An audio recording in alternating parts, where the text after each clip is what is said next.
You are watching Artista Updates channel. Pero napapag-usapan na ang kasal. Opo. Sa nakaraang interview ni Boy Abunda kay Barbie Forteza, tinanong siya kung napag-uusapan na nila ni Jack Roberto ang kasal, halatang kinikilig si Barbie habang sinasagot ang tanong, "Opo, Tito Boy," sabi ni Barbie na may ngiti sa labi, "Napag-uusapan na namin ni Jack ang future namin together."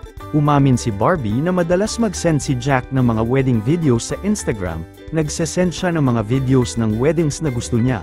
Dagdag ni Barbie, ang cute niya kasi sobrang excited siya. Kinikilig si Barbie tuwing nakakatanggap siya ng mga videos mula kay Jack, "Hindi ko ini-expect na ganun siya ka-involved sa pagpaplano," ani Barbie.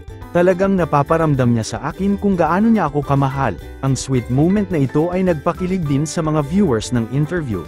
Marami ang nag-aabang sa susunod na kabanata ng love story ni na Barbie at Jack, at mukhang hindi magtatagal ay may bagong kasalan na namang aabangan sa showbiz.